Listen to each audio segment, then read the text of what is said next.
नमस्कार, जय गजानन. तुमच्या सगळ्यांचं आपल्या चॅनलमध्ये खूप खूप स्वागत आहे. आपल्या पुराणामध्ये सांगितलं आहे, आपल्या साधू संतांनीही तेच सांगितलं आहे की नामस्मरण हे एक रामबाण औषध आहे आपल्या प्रत्येक प्रॉब्लेमवरचं. जेव्हाही आपण श्री गजानन महाराजांचं नामस्मरण करतो किंवा अन्य कुठलेही जे इष्टदेव आपल्याला प्रिय आहेत त्या देवांचं आपण नामस्मरण करतो, त्यावेळी आपलं मन लागत नाही. आपण तर सगळ्यांकडून ऐकत असतो की नामस्मरण करावं, नामस्मरण हे सर्वश्रेष्ठ आहे. मग आपली देखील इच्छा होती की आपण नामस्मरण करावं. मग जेव्हा आपण श्री गजानन महाराजांचे नामस्मरण किंवा कुठल्याही अन्य देवतांचे, इष्टदेवतांचे, आपल्याला जे प्रिय देव आहेत त्यांचं जेव्हा आपण नामस्मरण करायला बसतो तेव्हा आपलं मन लागत नाही. म्हणजे हा एका व्यक्तीचा प्रॉब्लेम नाही, हा असा असंख्य व्यक्तींचा प्रॉब्लेम असू शकतो की नामस्मरण करताना मन लागत नाही. आजच्या व्हिडिओमध्ये आपण एक असा सुंदर छान उपाय बघणार आहोत की जो केल्यामुळे आपलं नामस्मरणामध्ये मन लागेल. त्यामुळे व्हिडिओ शेवटपर्यंत नक्की बघा, म्हणजे संपूर्ण माहिती तुम्हाला मिळू शकेल. नामस्मरण करताना एक गोष्ट कधीही लक्षात ठेवावी की जसं एका आईला आपलं मूल प्रिय असते, जसं आपण आता आई आहोत किंवा आता श्री गजानन महाराज आपली माऊली आहे, आपण महाराजांना प्रिय आहोत किंवा आपले जे बाळ असतील ते आपल्याला प्रिय आहे, तसंच आपलं नामावरती प्रेम असायला हवं. जसं आपल्या बाळावरती, आपल्या मुलावरती आपलं प्रेम असते, सेम एक्झॅक्टली तसंच आपलं नामावरती देखील प्रेम असायला हवं. जेव्हा आपल्या मनामध्ये एवढं प्रेम उत्पन्न होईल नामाच्या बद्दल, तेव्हाच आपलं मन त्या नामामध्ये लागेल. म्हणजे आपण सगळीकडून ऐकतो की नामस्मरण करावं, एवढ्या माळी घ्याव्या, तेवढ्या माळी घ्याव्या, परंतु आपण जोपर्यंत खोलवर त्या गोष्टीमध्ये जात नाही, म्हणजे आता आपलं कसं असते की आपलं बाळ आहे ते आपल्याला सांभाळायचं असते, ते इकडे गेलं तिकडे गेलं, म्हणजे 24 तास आपण आपल्या मुलाचाच विचार करतो की त्याला काही लागायला नको किंवा तो कुठे धडपडायला नको, कुठे त्याला पडायला नको. आपण सगळं त्याला काय खायचं आहे, काय खायचं नाही, त्याला कोणत्या वेळी काय काय द्यायचं आहे खायला, ह्या सगळ्या गोष्टीचा विचार आपल्या डोक्यामध्ये सतत चालू असतो. एक्झॅक्टली सेम नामाचं तसंच असते, नामस्मरणाचं देखील तसंच असते की आपण जेव्हा ठरवतो की आता मला नामजप करायचं आहे, नामस्मरण करायचं आहे, मग सतत आपल्या डोक्यामध्ये 24 तास नामाचाच विचार असायला हवा. आणि जेव्हा आपण ती प्रॅक्टिस करतो, त्या प्रॅक्टिसमध्ये आपण जातो, त्यावेळी आपलं नामावरती देखील प्रेम होते, आपल्याला नाव अतिशय जवळचं वाटायला लागते. मग आपण झोपेतून जरी उठलो तरी सुद्धा श्री गजानन महाराजांचंच नाव आपल्या तोंडातून बाहेर पडते किंवा श्री गजानन महाराजांचंच चिंतन आपल्या डोक्यामध्ये जेव्हा आपल्याला झोपेतून जाग येतो तेव्हा होते. तेवढं प्रेम नामावरती व्हायला पाहिजे. महाराजांचं नामस्मरण करताना महाराजांवरती आपलं तेवढं जर का प्रेम झालं तर आपलं मन त्या नामस्मरणामध्ये गुंतते. अगोदर तुम्ही माळीवरती प्रॅक्टिस करू नका, तुम्ही मुखाने नामस्मरण करण्याचा प्रयत्न करा. म्हणजे मागच्या एका व्हिडिओ तुमच्यासोबत शेअर केला होती नामस्मरण करण्याचे किती प्रकार आहेत. तर अगोदर आपण मौखिक पासूनच सुरुवात करावी. मौखिक नामस्मरण करायचं म्हणजे कसं करायचं की जोराजोरात आपण जो काही मंत्र म्हणू, समजा आता गणगण गणात होते आपण मंत्र म्हणत आहोत किंवा ओम नमो भगवते वासुदेवाय म्हणत आहोत किंवा आपण नाम म्हणत आहोत. आता मंत्र आणि नाम या दोन्हीमध्ये फरक आहे, हे देखील मी तुम्हाला सांगितलं होते की राम कृष्ण शिव राधा हे आहे नाम. आणि जेव्हा आपण मंत्र म्हणतो गणगण गणात होते ओम नमो भगवते वासुदेवाय नमः किंवा ओम नमो भगवते वासुदेवाय हरे परमात्मने प्रणत क्लेशनाशाय गोविंदाय नमो नमः, हे झाले मंत्र. जेव्हा तुम्ही मंत्राचंही नामस्मरण करत असाल किंवा तुम्ही नामजप करत असाल त्यावेळी मोठ्याने म्हणायचा, म्हणजे मौखिकची अगोदर प्रॅक्टिस करायची. एवढ्या मोठ्याने जरी तुम्ही माळ जप करत असाल, तुमच्या हातामध्ये माळ असेल, 108 आपण माळी घेत असू तरी सुद्धा आपलं जे नाम घेत आहोत किंवा आपण मंत्रजप करत आहोत तो जोराजोरात म्हणायचा की आपल्या कानापर्यंत तो यायला हवा. आपल्या कानापर्यंत आला म्हणजे ऑटोमॅटिक आपल्या डोक्यातले जे काही विचार आहेत बाहेर, आता आपण जेव्हा माळ घ्यायला बसतो तेव्हा आपण भरभर माळीचे मणी ओढतो आणि शेवटचा मेरुमणी कधी येतो याचाच आपण विचार करत असतो. परंतु आपण जेव्हा जोराने मौखिक नामस्मरण करतो, आपल्या कानापर्यंत आवाज येतो, तेव्हा आपलं कॉन्सन्ट्रेशन होते, आपल्या मनामध्ये दुसरा काही विचार येत नाही. त्यामुळे कधीही मौखिकपासून सुरुवात करावी, जोराजोरात नामजप करावा, नामस्मरण करावं, मंत्रजप करावा, जेणेकरून आपल्या कानापर्यंत तो पोहोचायला हवा. त्यानंतर एक सुंदर छान एक उपाय मी तुम्हाला असं सांगते की जेव्हाही तुम्ही नामस्मरण करायला बसाल, तुम्ही मौखिकपासून सुरुवात करा. तुम्ही माळ हातामध्ये घेऊ नका. ज्यांचं कॉन्सन्ट्रेशन होत नाही त्यांच्यासाठी सांगते. ज्यांचं मन लागते नामस्मरणामध्ये, मग खूप सुंदर गोष्ट आहे की तुम्ही नामस्मरण करता आहात तर त्याची फलप्राप्ती आपल्याला होणार आहे. परंतु जेव्हा आपण नामस्मरण करतो आहोत मग असं होते कधी कधी कुणाला की मी खूप नामजप केला किंवा करते परंतु मला फळाची प्राप्ती होत नाही. तर आपल्या डोक्यामध्ये असंख्य विचार असतात किंवा आपण दैनंदिन जीवनामध्ये कधी कुणाला काही वाईट बोलतो, एखादा शब्द जरी आपण कुणाला वाईट बोललं तर आपलं जे नामस्मरण आहे त्याचं पुण्य नष्ट होते. त्यामुळे नामस्मरण करताना, नामजप करताना जो साधक आहे किंवा जी व्यक्ती भक्तीमध्ये आहे त्याने आपले कर्म शुद्ध ठेवणं खूप गरजेचं असतं. त्यामुळे आपली कर्मशुद्धी आपण अगोदर करावी, म्हणजे कर्मशुद्ध होणे खूप गरजेचं आहे. त्यामुळे आपण जे काही दैनंदिन कर्म करत आहोत त्यावरती देखील आपलं खूप लक्ष असायला हवं की आपण नामजप करत आहोत, नामस्मरण करत आहोत, मग आपल्याकडून कुणाला काही त्रास होणार नाही किंवा कुणाचं मन दुखणार नाही याची खूप काळजी घ्यायची असते. आपले कर्म शुद्ध ठेवायचे असतात. मग ते प्रत्येक कर्म हे शुद्ध कर्मच करण्याचा प्रयत्न करायचा.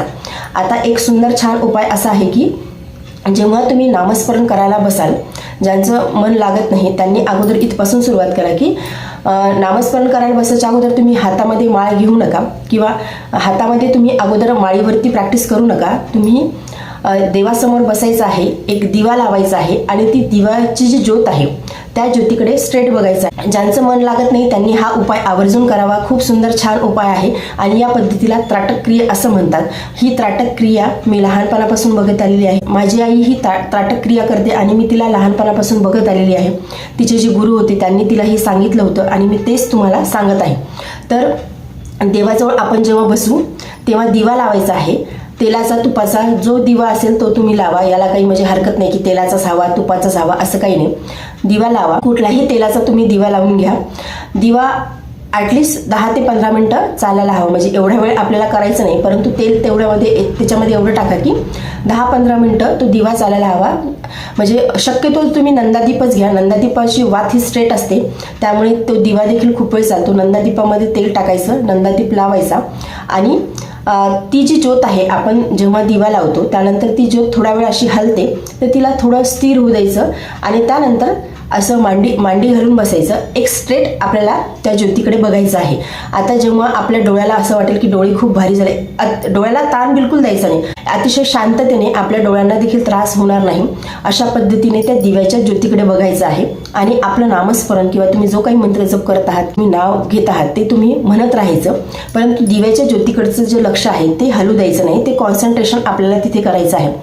कंटिन्यू आपल्याला दिव्याच्या ज्योतीकडे बघायचं आहे जेव्हाही आणि अतिशय हलक्या डोळ्याने, म्हणजे खूप असं ताण वगैरे डोळ्याला देऊ नका कारण की मग डोळे दुखतात आणि आपल्याला आपली अशी पलक झपकते. तर ती जर का तुम्हाला वेळ आली तर तुम्ही डोळे बंद करू शकता. तुम्ही समजा तुमच्या डोळ्यात पाणी आलं किंवा डोळ्यांना खूप त्रास होत आहे असं तुम्हाला वाटत आहे, कारण सुरुवातीला ही क्रिया करताना त्रास होतो कारण की आपल्याला एवढी सवय नसते. त्यामुळे थोडं जरी एक मिनिट जरी बघितलं तरी खूप मोठी गोष्ट आहे. तुम्ही हळूहळू या गोष्टीची प्रॅक्टिस करा आणि तुमचं नामस्मरण देखील कंटिन्यू करा. नामजप तुम्ही कंटिन्यू करा. 21 दिवस कंटिन्यू तुम्ही हा उपाय करा. तुमच्या लक्षात येईल की जे कॉन्सन्ट्रेशन आहे नामस्मरण करण्याचं ते वाढत आहे. आपलं नामस्मरणामध्ये मन लागत आहे. हा एक उपाय तुम्ही करून बघा. तुम्हाला नक्कीच तुमचं नामस्मरण करण्यामध्ये मन लागेल. म्हणजे ह्या अतिशय प्रूव्हन गोष्टी मी तुम्हाला सांगत आहे कारण ह्या मी बघितलेल्या आहेत त्यामुळेच मी तुमच्यासोबत ते शेअर करत आहे. याला त्राटक क्रिया म्हणतात. तुम्ही ती करू शकता परंतु खूप वेळ असं बघू नका, परत रिपीट करू नका. दिवसातून एक वेळेस तुम्ही सकाळी जेव्हा शांतता असते घरामध्ये किंवा ब्रह्ममुहूर्तावरती एक 5 मिनटं देखील खूप झाले. 1-2 मिनटं जरी तुम्ही बघितलं सुरुवातीला तर तुमच्या लक्षात येईल की आपलं मन लागत आहे, आपलं कॉन्सन्ट्रेशन होत आहे. मुळातच या सगळ्या गोष्टी होण्यासाठी आपलं नामस्मरणावरती प्रेम असावं लागते, तेव्हा आपलं मन लागते. परंतु आता कुणाचं मन लागत नाही त्यांनी आवर्जून हा उपाय करून बघा. तुम्हाला स्वतःलाच अनुभव येईल की आपलं मन लागत आहे. आता ह्या सगळ्या गोष्टी आहेत, या योगक्रियामधल्या गोष्टी आहेत आणि ह्या गोष्टी म्हणजे आता एखाद्या तुमच्या जवळ कुणी समजा जवळपास कुणी महाराज असतील, कुणी गुरु असतील ज्यांना अधिक जास्त याचं नॉलेज आहे त्यांना देखील तुम्ही विचारून ही क्रिया करू शकता. परंतु मी लहानपणापासून ही बघत आली आहे, माझी आई करते त्यामुळे मी तुम्हाला ते सांगते की ही एक त्राटक क्रिया आहे आणि याने खूप सुंदर छान कॉन्सन्ट्रेशन होते. तर तुम्ही करून बघा. ज्यांचं मन लागत नाही त्यांचं मन लागायला लागेल. आणि नामस्मरण हे फक्त तुम्ही माळीपुरतं सीमित ठेवू नका. म्हणजे माळी घेतल्या, 5 माळी ठरवल्या दिवसभरातल्या. आता श्री गजानन महाराजांचा प्रगट दिन आहे, मग महाराजांच्या चरणी नामस्मरण अर्पण करायचं आहे. मग मी दिवसभरातल्या 5 माळी ठरवून घेत आहे की प्रगट दिनापर्यंत एवढा नामस्मरण तुम्ही जो काही ठरवला असेल तो महाराजांच्या चरणाशी अर्पण करायचा आहे, नामजप अर्पण करायचा आहे. मग दिवसभर काहीच करायचं नाही. 5 माळी घेतल्या, 11 माळी घेतल्या, तसं करू नका. सतत नामस्मरणामध्ये राहा. म्हणजे आता आपण जरी माळी घेतल्या आपण माळ ठेवून दिली तरी सुद्धा दिवसभर महाराजांचं चिंतन, महाराजांचं नामस्मरण जेव्हा जेव्हा तुम्हाला लक्षात येईल. आता कामं असतात, आपण कामामध्ये गुंतून जातो, मग आपला तो विसर पडतो. परंतु जेव्हा जेव्हा आपल्याला लक्षात येईल की आपल्याला नामजप करायचं आहे, नामस्मरण करायचं आहे, तेव्हा तेव्हा मुखाने तुम्ही चालता बोलता, काम करत असताना, झोपताना देखील तुम्ही नामस्मरण करू शकता. शांत आपल्याला झोप लागायची आहे तर तुम्ही नामस्मरण करत करत झोपू शकता. जो व्यक्ती शांत, ज्या व्यक्तींना शांत झोप लागत नाही रात्रीची, त्यांनी आवर्जून पडल्या बेडवरती आपल्या नामस्मरण करावं. एकदम अतिशय सुंदर छान झोप लागते आणि हा देखील अतिशय प्रूव्हन उपाय आहे. सगळ्यांना याचा अनुभव येतो. त्यामुळे तुम्ही नामस्मरण करताना फक्त माळीपुरतं सीमित ठेवू नका किंवा देवघरासमोर बसूनच नामस्मरण करायचं असं करू नका. चालता बोलता तुम्ही नामस्मरण करा. आपलं जेवढं आपण नामाच्या जवळ जाऊ तेवढंच ते नाम देखील आपल्या जवळ येणार आहे. जसा की एक मासा पाण्यामध्ये राहतो आणि तो पाण्यामधून बाहेर गेला की मग त्याची तडफड होते, एक्झॅक्टली सेम आपलं देखील तसंच असते की जेव्हा आपण नामस्मरणाच्या खूप जवळ जातो, आपण नामामध्ये राहतो, तेव्हा तशीच आपली तडफड व्हायला हवी. तेव्हाच आपलं नामावरती जे प्रेम आहे ते वाढते. सेम एक्झॅक्टली आपलं तसंच होते की जसा मासा पाण्याशिवाय राहू शकत नाही, तसंच मग आपण नामस्मरण केल्याशिवाय किंवा नामजप केल्याशिवाय राहू शकत नाही. परंतु त्या अगोदर आपलं नामस्मरणावरती प्रेम असायला हवं, आपलं प्रेम वाढायला हवं. आणि हे जर का प्रेम आपल्याला वाढवायचं असेल तर सतत चालता बोलता, उठता बसता नामजप करा, नामस्मरण करा. आणि मी जे त्राटक्रिया सांगितली आहे ती देखील तुम्ही करून बघा. याने कॉन्सन्ट्रेशन होते, याने मन लागते. त्यामुळे तुम्ही, आणि ही जी क्रिया करताना एक गोष्ट लक्षात ठेवा की शांततेत करायची आहे. आपल्या आजूबाजूला कुणीच नसायला हवं. म्हणजे घरात आता लहान मुलं आहेत, मग ते येतात जातात, आवाज देतात, मध्ये आपल्याला आपलं जे लक्ष आहे, आपलं जे कॉन्सन्ट्रेशन आहे, आपण जे दिव्याच्या ज्योतीकडे जे बघत आहोत आपण, ते आपलं तुटायला नको. म्हणजे त्यामध्ये खंड पडायला नको. आपल्याला जर कुणी आवाज दिला तर मग आपण लगेच त्याला ओ देतो. त्यामुळे घरात शक्यतो कुणी नसताना किंवा सकाळच्या वेळी सगळेजण झोपलेले असतील, सकाळी 5 वाजता ब्रह्ममुहूर्तावरती केले तर खूपच सुंदर आहे. 5-6 वाजता तुम्ही करू शकता. 1-2 मिनिटच करायचं आहे, खूप वेळ लागणार नाही त्याला. परंतु हळूहळू तुम्ही 21 दिवस जेव्हा ही प्रॅक्टिस कराल तेव्हा तुमचं कॉन्सन्ट्रेशन वाढेल, तुमचं मन लागेल नामस्मरणामध्ये. तुम्ही एक वेळ हा उपाय नक्की करून बघा. केल्यामुळे फायदा नक्कीच होणार आहे. ज्यांचं मन लागत नाही, ज्यांचं कॉन्सन्ट्रेशन होत नाही नामस्मरण करताना, तर हा उपाय तुम्ही नक्की करून बघा. तर आजच्या व्हिडिओमध्ये एवढेच. व्हिडिओ जर तुम्हाला आवडला असेल तर व्हिडिओ लाईक करा. चॅनलवरती नवीन असेल तर चॅनलला सबस्क्राईब करा. जय गजानन. धन्यवाद.